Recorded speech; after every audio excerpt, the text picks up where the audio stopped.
Hello. Good morning, students. How are you all, beta? Everything is fine? Okay, very good. And have you started reading chapter number 19? 18 तो बहुत interesting chapter था, I know. What about chapter 19? Are you liking the chapter? Okay, fine. So in yesterday's class, what we have studied about the first political party or the oldest political party, which was Indian National Congress. हमने पढ़ लिया था Indian national Congress के बारे में, when it was formed, who formed it, who was the president, where the first session of Congress happened, who were the leaders who joined the Congress party, what are moderates, what are radicals, और क्या पढ़ा था? The most important is what the Congress people asked or demanded from the Britishers. So that was the quick recap of the yesterday's class. So let's move forward, and today what we are going to discuss about is what? चलो, we'll carry forward, है ना? देखते हैं अब आगे क्या होगा, है ना? ये तो it's like a movie चल रही है and things are happening here. So ऐसे ही चलो देखते हैं आगे क्या होगा. So here today myself Mitali, and we are going to read about the freedom struggle. So now what happened is, जब कांग्रेस पार्टी बन चुकी है, जब ब्रिटिशर्स को हमसे डर लगना स्टार्ट हो चुका है कि अब इन्होंने अपनी पार्टी बना ली है, and now what they will do, they will create unity, right? यही कुछ ना, उनको क्या लगेगा कि अब तो यूनिटी आ जाएगी पूरी कंट्री में, नेशनलिज्म जो है वो बहुत ज्यादा हो जाएगा. So now what they have started, उनको कुछ तो करना था ना कि किसी ना किसी तरीके से कुछ भी करके वो इस पार्टी को क्या करें, फेल करें, है ना? इस पार्टी में लोगों का जो बिलीव है वो खत्म करें. So what they have decided, उनको लगा पीपल यूनिटी कर रहे हैं, हम यूनिटी तोड़ेंगे.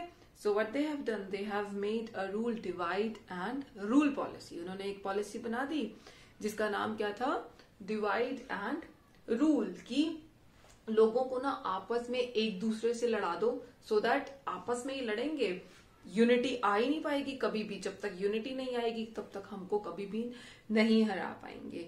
सो यही करने के लिए उन्होंने क्या किया, बंगाल, पता है ना, Bengal was the first place जो उनके अंडर चला गया था. बिल्कुल, though complete India was under the Britishers, but Bengal was a part जहां पे सबसे ज्यादा अथॉरिटी थी उनके पास, सबसे ज्यादा पावर्स जो थी वो बंगाल पे राज करने की थी. तो उन्होंने क्या किया, they have played a game कि लेट्स डू द पार्टीशन कर देते हैं किसका, बंगाल का.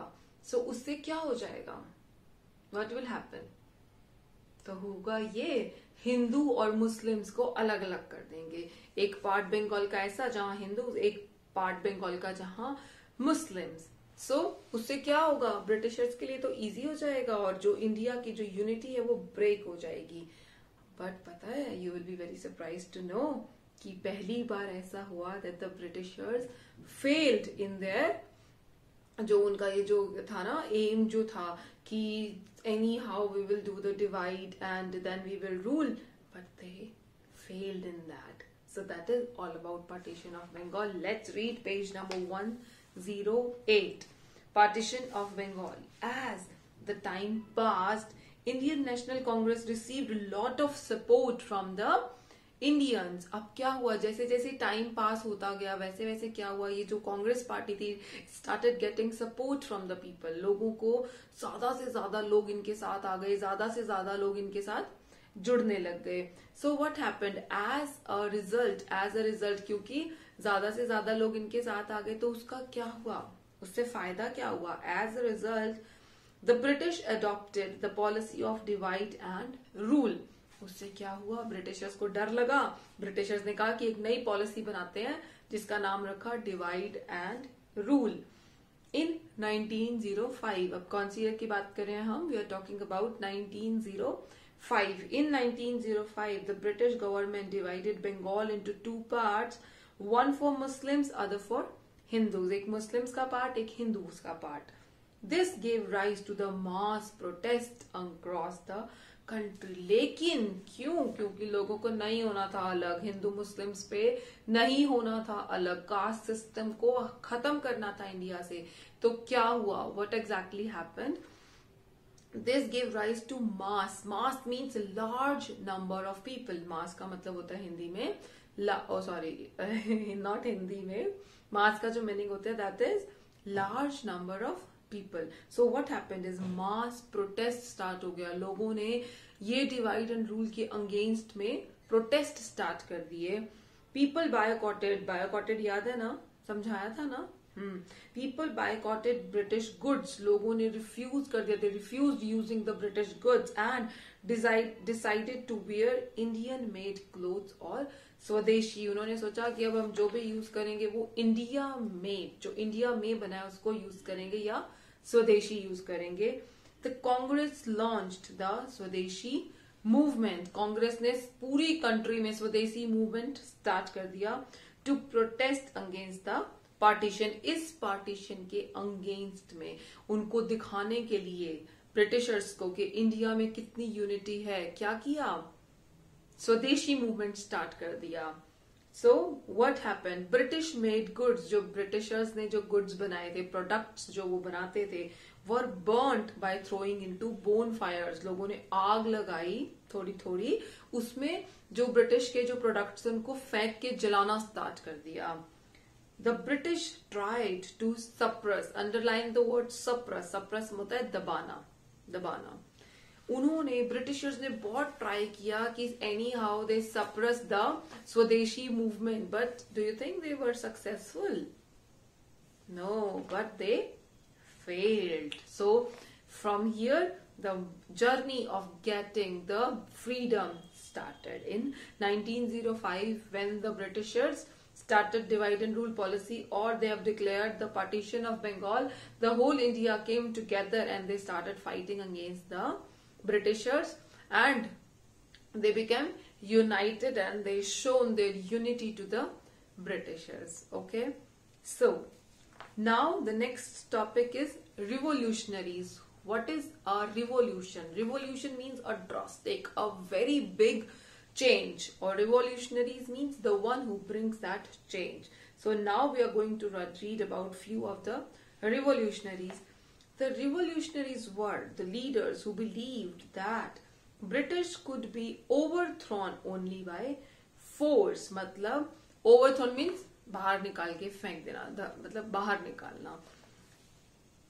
So, उनको क्या लगता था कि ब्रिटिशर्स को अगर बाहर निकालना है तो हमारे पास सिर्फ एक ही तरीका है, वो है फोर्स, कि हमको उनसे जबरदस्ती करनी पड़ेगी, चाहे हम प्यार से करें, लड़के करें, प्रोटेस्ट करें या कुछ भी करें, कुछ भी करके हमको उनको निकालना है। So they formed small secret groups. उन्होंने छोटे छोटे ग्रुप्स बनाए and the members were trained to use arms. Arms means guns, revolvers, pistols, जो भी उस टाइम पे होती थी। और उन्होंने एक दूसरे को ये जो आर्म्स थे, जो हथियार थे, ये चलाना सिखाना स्टार्ट कर दिया। So few of the names are given here. Veer Savarkar, Aurobindo Ghosh, Bhagat Singh, Rajguru, Sukhdev and Khudiram Bose were some of the early revolutionaries. ये कुछ revolutionaries थे जिनके बारे में हम देख चुके हैं, मूवीज देख चुके हैं। During their protest, they killed some British officer. इन्होंने अपने प्रोटेस्ट में कुछ ब्रिटिशर्स को मार दिया था और ये पकड़े भी गए थे। ब्रिटिशर्स ने इनको अरेस्ट कर लिया था और क्या करा था? फांसी दे दी थी। Right? So they were hanged. So this was about the revolutionaries and now we are going to study about Mahatma Gandhi. Mahatma Gandhi के बारे में when we read about the great Indians, याद है ना? सो ये पूरा हम पढ़ चुके हैं, तो I am going to quickly tell you that who was Mahatma Gandhi and what he has done.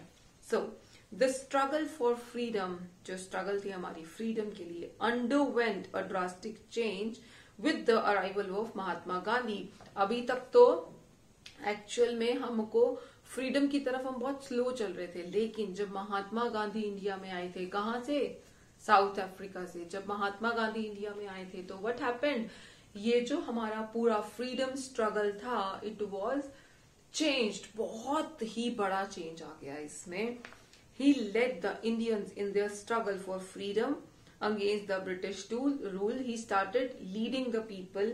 He was born in, हम सबको पता है कब पैदा हुए, कहाँ पैदा हुए, 1869 in Porbandar in Gujarat. He taught the Indians to fight the British using the principle of सत्याग्रह. इन्होंने लोग सिखाया लोगों को कि लड़ना तो है लेकिन वायलेंस नहीं करनी, सत्याग्रह फॉलो करेंगे. Satyagraha was totally based on speaking truth, कि सच बोलेंगे, झूठ नहीं बोलेंगे, and also on non violence, की हम वायलेंस नहीं करेंगे.